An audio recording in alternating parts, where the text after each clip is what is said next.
क्या आज भारत में नरेंद्र मोदी के सामने खड़े होकर कोई कह सकता है कि यह आदमी फांसीवादी है और इसने देश को बर्बाद कर दिया है? और इससे आगे की बात, क्या यह बोलकर वो आदमी सुरक्षित रहेगा? उसके पीछे एजेंसियां ना छोड़ दी जाएं, कौन गारंटी देगा? मीडिया ना छोड़ दिया जाए, ट्रोल आर्मी ना छोड़ दी जाए। लेकिन कहते हैं कि डर के सबसे बड़े सौदागरों को भी डर लगता है। जिस डर की वजह से मीडिया की जुबान मोदी के सामने नहीं खुलती, उसी डर की वजह से मोदी की जुबान ट्रंप या जिनपिंग के सामने नहीं खुलती। प्रधानमंत्री नरेंद्र मोदी जी को लेकर हमारे देश का गोदी मीडिया जो गुणगान करता हुआ नजर आता है, जो ये कहता हुआ नजर आता है कि देश और विदेश के अंदर सांप का यानी विश्व गुरु होने का सीधे तौर पर डंका बजता है। अब देखिए विदेशों के अंदर से किस तरीके की तस्वीरें सामने निकल के आ रही हैं, किस तरीके से प्रधानमंत्री नरेंद्र मोदी जी ने घुटने टेक दिए और किस तरीके से मोदी जी इन लोगों से क्या डरते हैं जिससे आंखों से आंखें मिलाते हुए नजर नहीं आ रहे मोदी जी।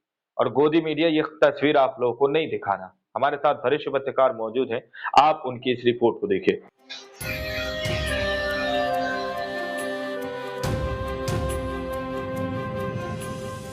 नमस्कार, आदाब, सत श्री अकाल, जय भीम, जोहार। मेरा नाम है नवीन कुमार। जोहान्सबर्ग G20 शिखर सम्मेलन में प्रधानमंत्री नरेंद्र मोदी जब बोल रहे थे तो उनका चेहरा उतरा हुआ था। क्यों?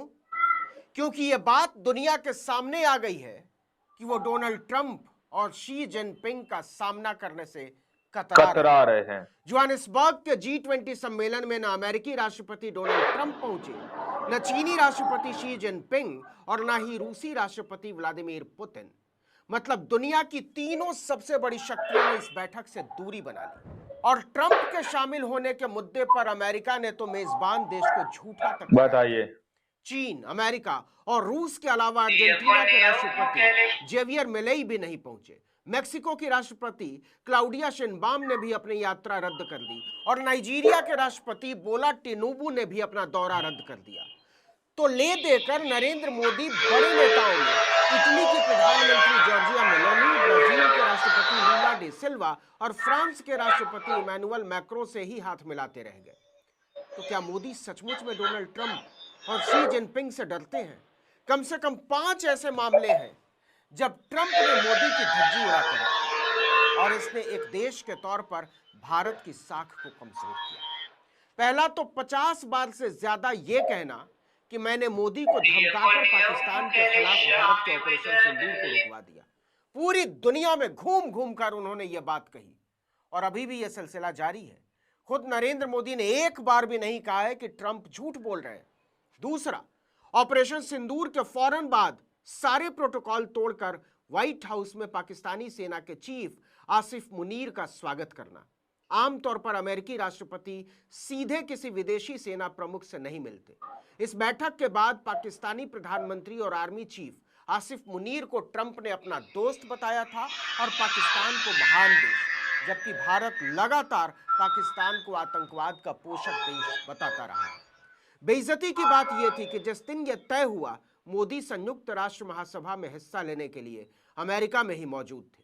तीसरा, टैरिफ पर नरेंद्र मोदी को खुले तौर पर धमकाना और नरेंद्र मोदी का घुटने टेक देना। चौथा, अमेरिका की रिपोर्ट में ऑपरेशन सिंदूर में पाकिस्तान को विजेता बता देना। उसी रिपोर्ट में अमेरिका ने पहलगाम हमले को आतंकवादी हमला मानने तक से इनकार कर दिया। इसे विद्रोहियों का मामला बताया गया। और पांचवा, पाकिस्तान पर किसी भी तरह के प्रतिबंध की मांग को सिरे से खारिज कर देना। उल्टा पहलगाम हमले के बाद अमेरिका ने पाकिस्तान की मदद बढ़ा दी। इसके अलावा आसियान सम्मेलन में नाम लेकर ट्रंप ने भारत को टैरिफ पर धमकाया। इसीलिए पूछा जा रहा है कि क्या नरेंद्र मोदी डोनाल्ड ट्रंप से इस कदर खौफ बताइए कि उनका सामना करने के ख्याल तक से उन्हें पसीना आ जाता है। यह बात इतनी हवा में भी नहीं है। रूस से सस्ता तेल खरीदने को लेकर भारत ने एक तरह से घुटने टेक ही दिए। नरेंद्र मोदी अंतर्राष्ट्रीय स्तर पर डोनाल्ड ट्रंप के एक पिट्ठू नेता की तरह नजर आते हैं जो अपने देश के हितों की रक्षा नहीं कर सकता। इसीलिए आसियान जैसे महत्वपूर्ण मंचों पर जहां भारत को एशिया में अपने नेतृत्व का दावा पेश करना चाहिए, वहां मोदी गायब हो जाते हैं क्योंकि ट्रंप वहां पहुंच जाते हैं। बताइए। जी हां, जोहान्सबर्ग G20 शिखर सम्मेलन में तो मोदी पहुंच गए जहां ट्रंप नहीं आ रहे थे, लेकिन केवल एक महीने पहले 24 से 26 अक्टूबर तक मलेशिया की राजधानी कुआलालंपुर में आयोजित 47वें आसियान शिखर सम्मेलन में नहीं पहुंचे। खबर उड़ी कि मोदी ने अपनी यात्रा इसलिए स्थगित कर दी क्योंकि वहां डोनाल्ड ट्रंप पहुंच रहे थे। कायदा क्या कहता है? मोदी को इस मौके का इस्तेमाल ट्रंप के साथ मिलकर टैरिफ विवाद, रूसी तेल खरीद और पाकिस्तान समर्थित आतंकवाद के कारण छेड़े गए ऑपरेशन सिंदूर को लेकर भारत के राष्ट्रीय हितों पर अपनी बात रखने के लिए करना चाहिए था। ऐसे मौके रोज रोज नहीं आते, लेकिन मोदी नहीं गए क्योंकि ट्रंप कहीं भी बोल दे रहे थे कि भारत पाकिस्तान जंग उन्होंने दबाव डालकर रोकी। ट्रंप अगर मोदी के मुंह पर भी यह बात बोल देते तो मोदी के विश्व गुरु होने का ढोल ही फट जाता। इसीलिए मोदी ने व्यक्तिगत रूप से भाग लेने के बजाय वर्चुअल तरीके से संबोधन दिया। कई विश्लेषकों ने इसे ट्रंप के साथ प्रत्यक्ष टकराव से बचने की रणनीति माना, जबकि आसियान शिखर सम्मेलन दक्षिण पूर्व एशिया के 10 देशों का प्रमुख मंच है। भारत इसके सबसे अहम साझेदारों में से एक है और ऊपर से इस बार की थीम थी समावेशिता और एकजुटता, जिसकी भारत हमेशा से वकालत करता रहा है। कहा जा रहा है कि मोदी अगर गए होते तो सचमुच में भारी बेइज्जती हो जाती, क्योंकि वहां भी ट्रंप ने अपनी बात अमेरिका एशिया व्यापार पर केंद्रित की और भारत पर 350% टैरिफ की धमकी दोहराई। दावा किया कि उन्होंने भारत पाक युद्ध रोक दिया। अगर नरेंद्र मोदी वहां मौजूद होते और इसका प्रतिवाद नहीं करते, जो कि नहीं ही करते, तो भारी भद्द पिट जाती। बावजूद इसके आसियान सम्मेलन में मोदी की व्यक्तिगत कतरा रहे हैं, पूरी दुनिया का ध्यान खींचा। भारतीय विदेश मंत्रालय ने इसके पीछे दीपावली को वजह बताया, लेकिन कांग्रेस नेता जयराम रमेश ने टिप्पणी की मोदी ट्रंप से बचने के लिए वर्चुअल हो गए। अब G20 में ट्रंप की अनुपस्थिति से सुरक्षित महसूस कर रहे हैं। एक पूर्व राजदूत ने सीधा कहा कि ट्रंप के साथ तनावपूर्ण वाशिंगटन बैठक के बाद मोदी प्रत्यक्ष मुलाकात से बच रहे। आगे बढ़ने से पहले जरा 10 सेकंड का एक वीडियो देख लीजिए। यह वीडियो उस समय का है जब न्यूयॉर्क के नए मेयर जोहरान ममदानी राष्ट्रपति डोनाल्ड ट्रंप से मिलने व्हाइट हाउस गए। दोनों के बीच मेयर चुनाव में किस तरह की जंग देखने को मिली थी आप जानते हैं।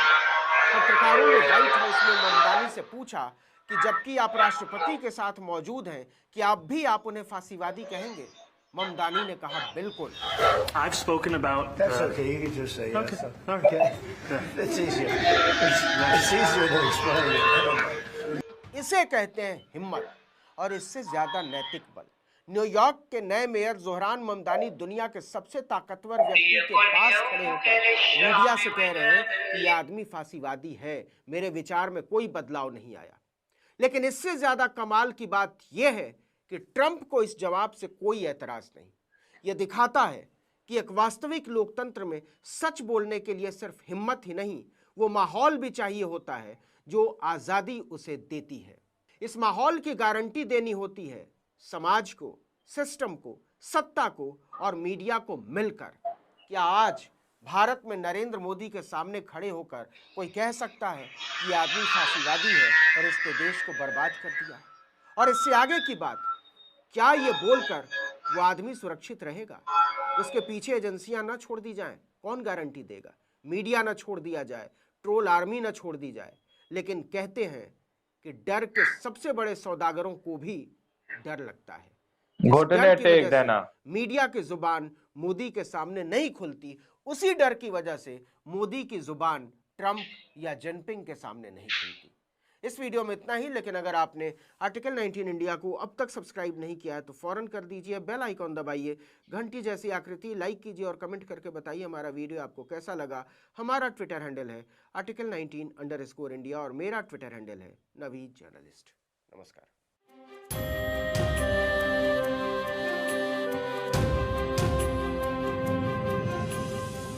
दोस्तों, आप लोगों ने इस वीडियो को शुरू से आखिर तक देखा। वीडियो के अंदर साफ तौर पर बात की गई है कि किस तरीके से प्रधानमंत्री नरेंद्र मोदी जी सीधे तौर पर कहीं ना कहीं डोनाल्ड ट्रंप से मिलने से बचते हुए नजर आ रहे हैं, निगाह चुराते हुए नजर आ रहे हैं। जिस तरीके की बात नवीन कुमार इस वीडियो के अंदर कहते हुए नजर आ रहे हैं। दोस्तों, अब आप लोगों ने इस रिपोर्ट को शुरू से आखिर तक देखा, सुना। आप लोग इस रिपोर्ट के बारे में क्या सोचते हैं, क्या समझते हैं? अपनी राय कमेंट सेक्शन में जरूर दीजिएगा। मिलते अगली वीडियो में, जब तक के लिए जय हिंद, जय भारत।